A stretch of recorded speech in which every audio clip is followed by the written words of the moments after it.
Have you ever had to survive days of solo parenting while your kids and you are sick?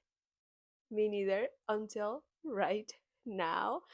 Oh my god, I am on the end of probably some of the hardest days I've ever had as a mom. And since today we can see the light, finally, no one is sick anymore.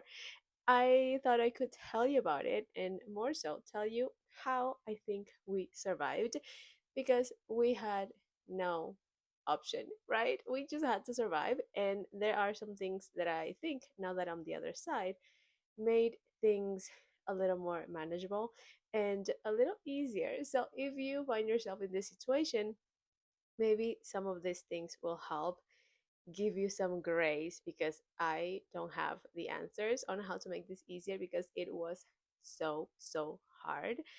But hopefully, this video can show you that you are not alone, and if you are in the middle of it right now, you will come out of it, and everyone is going to be okay. If you are new to my channel, this is a 100 days of daily YouTube posting that I am doing. In fact, I have not stopped posting even through this madness, and it was thanks to having a backup of two videos. Like, I am always a little bit ahead, and that helped me so much. Side note, but I am doing this challenge because first, I'm crazy. Second, I am a mom. I am a homeschooling mom, and I am also a content creator mom who's been very consumed with work and just the busyness of everything. And even though I create content often on other platforms, I was craving something new. I was craving a challenge. I was craving to connect with my creativity. And out of nowhere, I have a video actually explaining where the idea came from. If you scroll through everything and find my first videos, you're gonna find it there. But out of nowhere, I decided to create this challenge in the hopes of just growing something, watching something go from nothing to hopefully something and see what I discover in the middle of it. So, this video is part of that challenge, and we are past the 30-day mark. We are already on month 2, and I have been making videos about my life as a homeschooling mom, how content creation works as a stay-at-home mom, and also other things that I love, like fantasy romance books, and also travel and our life here in Reno. So if you relate to any of this, I would love for you to subscribe, and I would love for you to check out some of my other videos because I think you're gonna find some fun stuff in there. Now, back to the hard days that we had. So, to give you some backstory, we are Ecuadorian, and Ecuador was playing, they already played, was playing in the World Cup, and my husband had planned to go see them for a long time. And just how, just how things would work, you would think is a joke, but the night he was supposed to go to the airport, my kids started feeling sick. Like, two of them started throwing up hours from him having to go to the airport. I was crying as well. I was like, there is no way this is happening. I am staying alone with the kids, and now if two of them are sick, there's a high chance my third one is gonna get sick, and even more of a chance that I am going to get sick because I am the one taking care of them. So I was like, this is not happening. But it did happen. Okay, and it was so hard. So the way things went, luckily, not all three of them were sick at the exact same time. So when one of them was already recovering, that's when the others got sick.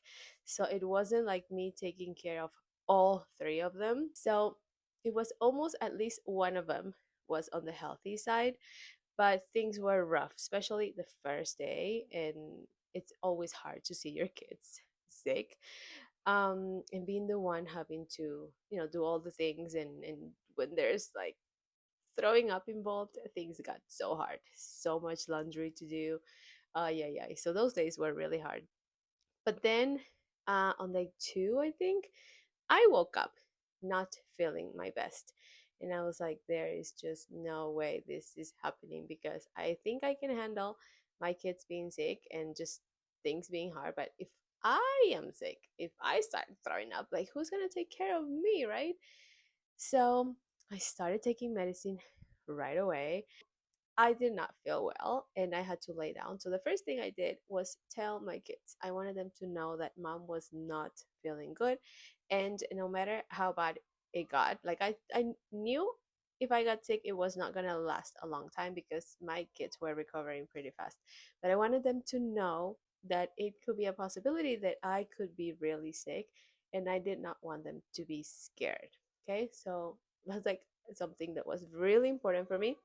I wanted them to be calm. So something that I loved seeing, thanks to this, was my oldest daughter being like, "Don't worry, mom. Like, you lay down. I'm gonna make breakfast." And they started getting dressed on their own, even though like some of them were not feeling super strong. They knew mom wasn't at 100%, and they immediately jumped to like, okay, what can we do? What can we help? They started giving me ideas. Maybe we can do like yogurt and fruit for breakfast. So super simple things. And that gave me some peace. The next thing that I felt called to do was talk to God, because there was no way that I was going to do this alone. So I just started talking to God and praying like, please, I can't do this alone. I need your help. My kids need me, and I just can't do it alone. So please help me. Please help me be strong and kick this virus out of my body. We took things really slow. Our meals were so simple. Everything was slow. So we basically went to survival mode. Nothing was important. Work, the schedule got thrown out the window. It didn't matter at what time we were eating. So removing the pressure of the schedules that we always have helped a lot. As soon as I felt in the afternoon, as soon as I felt better, I decided to make a soup, like a chicken soup. I already had chicken, which helped a lot. It was already cooked, so making the soup was super easy. I didn't have to do a lot, and I made a lot of it because I was like, I don't want to cook, so maybe we can eat this today. Maybe we can eat this tomorrow as well. So doing very low effort meals and making big portions helped, so I didn't have to be thinking about this all the time. We definitely watched a lot of TV. We spent a lot of time laying down on the couch on the living room, and I cannot lie, like there was a point where I was not feeling so great about being so stagnant and not doing the things that we always do. It's always that tricky voice in your head trying to tell you that you are not doing enough, even on days when you are not functioning at 100%. So I was talking through to my husband through all of this. He was giving me so much strength. He was giving me tips on what to do and how to like make things easier for us in here. But something really funny that I decided to do because I needed a pep talk, was that I went into ChatGPT and I was like, I need you to give me a pep talk because this is happening right now. And that was such a good thing. It was like a mood booster. The chat My chat GPT is already kind of trained because I use it for work, so it knows all about my my energy and what I do, homeschooling and all of that. So it was a perfect kind of like a friend talk, which is funny actually, but it helped so much because it reminded me that the Anna that's always homeschooling and is always working and is always creative and always taking care of everybody was not the Anna that I was right now. And the mom that my kids needed was the mom that was healthy and feeling doing her best, and we were in survival mode, so everything else could go out the window. And it made me feel good. It removed the guilt of all of the things that we were doing. And it also told me that, hey, your kids are probably going to remember this. Like, remember the time mom was sick and we watched movies all day? That was so awesome. And it's so true. I think they're going to remember these days as those days that we were all sick and somehow we managed to survive. So So that's what I wanted to share, because right now I'm feeling so good.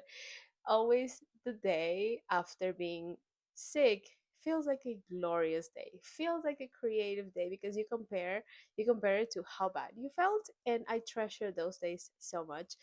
And that feels like today. I'm feeling good. My kids are feeling good. Husband is back today, and we made it. We made it. And I want to tell you that you are going to make it too. If you're going through all of this, it's hard. I know it's hard. Like at one point, every day I was crying because it was so hard, but it's gonna get better. Go outside. Yesterday, we were at our 80%. I wasn't sure we were going to be able to stay out a lot, but we went outside and we spent time in nature, and it was like a it was like a dose of medicine we didn't know we needed. Nature can be so healing, and taking time off can be healing as well. So maybe if you're going through this, take it as a signal that maybe it is time to disconnect from everything and just focus on getting better. That's it. That's the video today.